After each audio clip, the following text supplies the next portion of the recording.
Hello, welcome back. Delighted to be here for another episode of the podcast just for today, my lovely podcast. I was chatting with a lady this morning and this conversation prompted my thought process of, shall I talk about this on today's episode? And I was like, yes, I'm absolutely going to talk about this because money is something that we all have going on for us, right? Money. And I now want to burst into ABBA. Fun fact, I'm a huge ABBA fan and I now want to start singing money to you. But money makes the world go round, right? We all have it or not. We will all have a money mindset. And this is something that I've done extensive work on, my own personal work and development around money, because it can be a hindrance, and some of us can see money as a real bugbear, something that's a real crutch that really causes us problems, that limits us. I don't have enough. And other people will seem to have a much more, like flowing, like seamless relationship with money. They will have a trust around money. They will have just this flow. That's the word I was looking for, this flow. When it comes to money coming in and money coming out. And I was talking to a lovely lady this morning about it because she happened to say to me, can you work on this? Can you work on your belief set around money? And I was like, absolutely you can. Because it's a belief. It's a repeated statement that's been said to you through words, through actions, through behaviours, enough for you to adopt it as your own. Like any of the beliefs that we have, that we move through the world with. Some that are helpful to us, some that are less than helpful to us.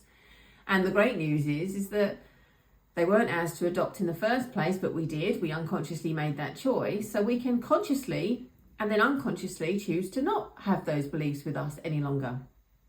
And it got me kind of thinking about my own relationship with money and the transition of that, and actually where I started, and coming from a family of lack, I would say, or a fear of lack, actually, is more specific. And that fear has kept members of my family in a zone of can't spend, must hoard, can't do that, or actually the complete opposite of that, of having no money because they spend it so easily, and then dislike themselves because they spend it so easily when they don't have enough money. That beautiful self-fulfilling prophecy of we don't have enough money, yet when it comes in, it's gone. Where's it all gone? I can't understand where it's gone. And then when we look at it, we have that belief that money's going to run out, and we bring that into fruition. In fact, with a lot of our beliefs, we bring what we believe into fruition. If we believe that someone is, if we're in a relationship and our belief is that people cheat, people can't be trusted, men can't be trusted, other individuals can't be trusted, that belief will come into fruition because we're looking, we're pushing, we're looking, we're questioning all the time, to the point where that person could potentially say, might as well do it, I'm being accused of it enough. To then prove that belief right. See, people cheat, men cheat. So this self-fulfilling prophecy can be manifested by that thought patterns, those things that we have going on in our head. And a lot of the time, this stuff is unconscious. It's unconscious until we bring it into the conscious, and then we do something with it. And like I said to this lovely lady this morning, there's lots of beliefs that we move through the world in, that we love, that we hold dear, that we would not want to change. And the best change practitioner in the world couldn't get you to change that, because you don't want to change that, because it's actually useful to you to have in your life. I always refer to the belief of timekeeping that I hold, that was passed down to me by my dad. You're never late. You're never late. Being late is disrespectful. Being late is rude. You are never late. In fact, you are always early. Always early. Someone said to me, and I can't remember where, not that long ago, that if their appointment is 1 o'clock and they get there at 1 o'clock, they're late. Them getting there on time is like 10 to 1, quarter to 1. That is them being on time. And again, that's a matter of programming, because another person's map of the world will go, well, of course it's not, you're early. You are early. You aren't late, you are early. You're not on time, you are early. Being at 1 o'clock, you are on time. And it's all a matter of maps of the world and the conditioning that we've experienced. And money is no different. Now, my generation, pushing 50, potentially a lot of you that are listening that are in my similar generation, I don't know how that's defined. Gen X? I can't remember the definitions, but that generation would have experienced grandparents that lived through a real time of lack, of post-war, war times, rationing, really having to be extremely frugal with everything you had and making something out of everything that you've got and stretching it and making it last. My nan, bless her, rest in peace, my darling nan, was horrified at some of the behaviours that me and my brother and sister would exhibit sometimes through just getting rid of stuff that was of no use to us. And I remember she would just look horrified and go, why have you thrown that thing away? Well, Nan, I don't need it anymore, or it's broken, or no, that can be used, that can be repurposed. Because she experienced a time where that's all they had, and they had to make stuff out of what they had in front of them. There was no throwing away. There was no getting rid of surplus things. When she passed away, bless her, 8 skips we filled with carrier bags, envelopes, and I'm talking envelopes that people had sent to her that she'd preserved, that she'd kept just in case. 25 pairs of slippers. She had 2 feet and she would only wear the same pair at a time, but she would keep her old ones just in case. And that was coming from a place of rationing, and she spoke a lot to me about rationing. And it was really interesting having these conversations with her, actually, because that is something that we will never experience in our lifetime, hopefully. And seeing and hearing her perspective of that and how she now lived her life. She was a very generous lady with her love, with her affection, with her time. And she would make sure that you had what you needed, but it would never be more than you needed, because you don't need more than you need, right? So really interesting. And then, of course, my other side of my other grandparents, my granddad went to war. So again, they came back, they lived in a council house, lovely house. That's all I ever knew as they were growing up. They didn't own property. My nan owned property. And were, again, very much frugal with their stuff, with what they spent, with what they owned. They made it, they, really, really resourced everything that they owned, and would teach us the same things. But sometimes that would push over into fear, because they'd lived through a time like that the fear had set in, that fear of what if.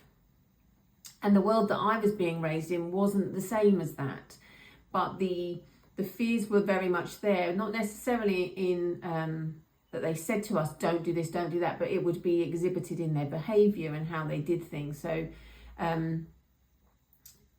my dad, as an example, was very much obviously a child of theirs, and would be like, we don't leave food. You don't leave food. You won't leave the table until you've finished everything on your plate. There's starving kids in Africa. Who's had that one said to them? Excuse me. So those sort of fears were then passed on through those types of behaviours, and the same with money. Money may run out. We don't always know where the next meal is coming from. We don't know where the next pay packet is coming from sometimes. And all of my grandparents had very steady incomes, because those were also the days where you got a job and you stayed in it. There was no bopping around and moving around. My nan stayed in her job for many, many years and retired in that job, because that was steady, that was safe, that was what you did at that age. And again, watching us change jobs, and when I was at 19 and decided to go travel the world, horrified. What are you doing? You're leaving a job. You're leaving a very good job, Steph, that you went to college for and all of that, to go and see. You won't have a job to come back to. What are you going to do? What are you going to do? So all of these things came from a place of fear. And it was passed down the generations. That fear was passed down to my dad.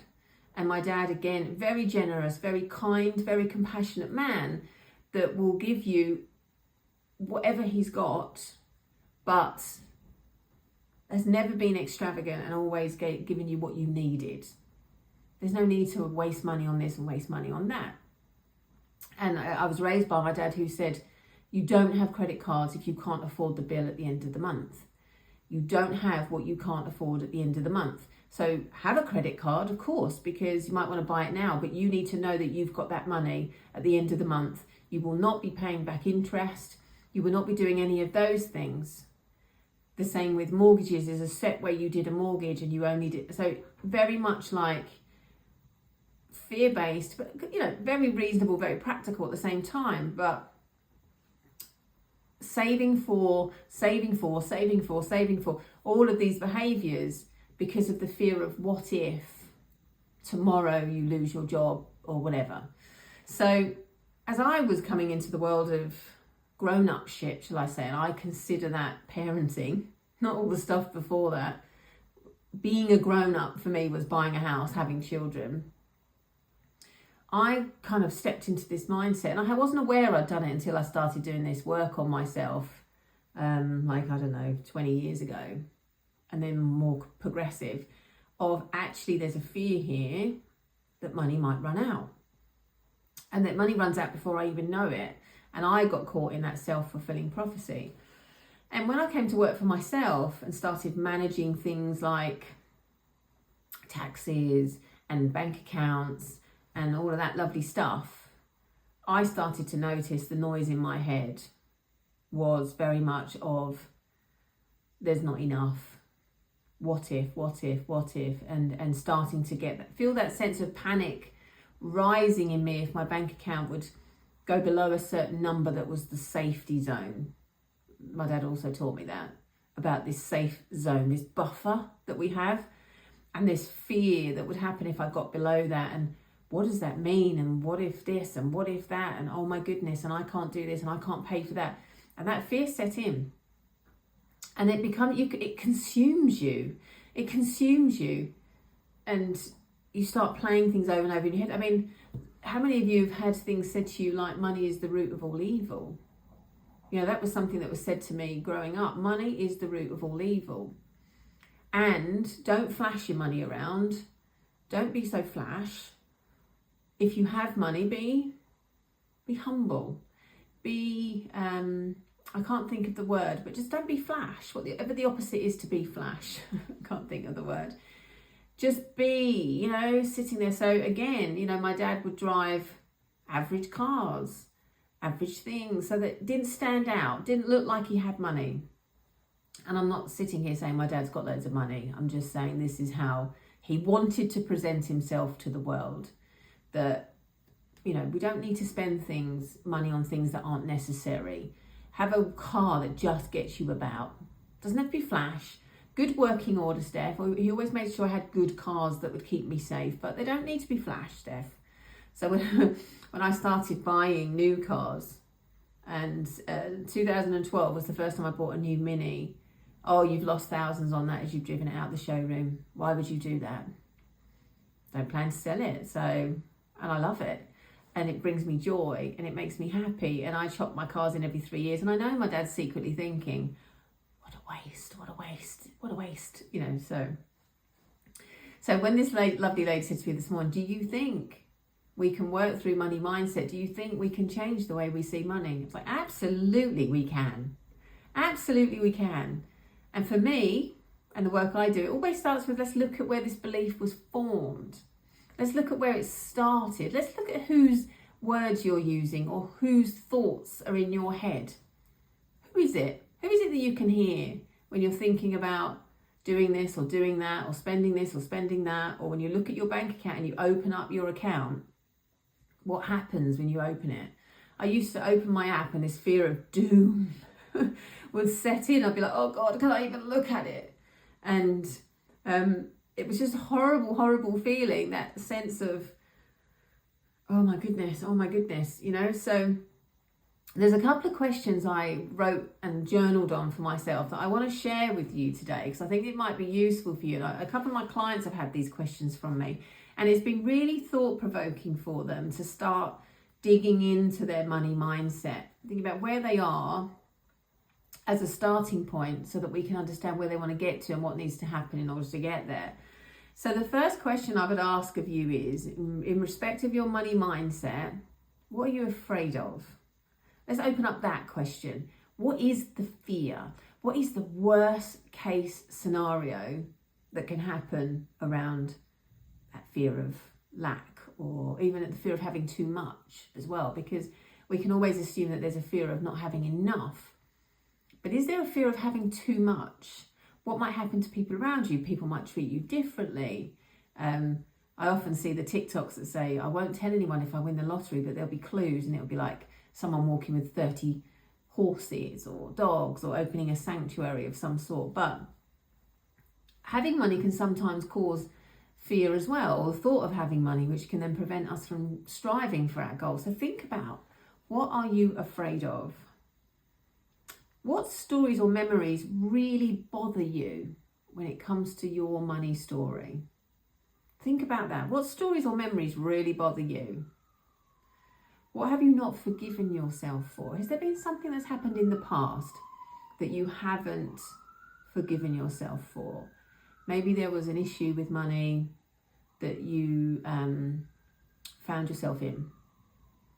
Is there any forgiveness that needs to happen around that situation, that story? Or what have you not forgiven someone else for when it comes to money? That's another thing as well. There might be someone that's been in your life that's created financial issues, money issues with you, and you are not even close to being forgiving of them right now. Is there anything that you feel ashamed of? Because money does and can bring shame to the table as well. So is there anything that you feel ashamed of? And the last question I would ask you to ask of yourself is, what do you wish you could change? We can't go back and change things. Hindsight's a very powerful thing, but what do you wish you could change? So just for today, I want you to ponder on those questions.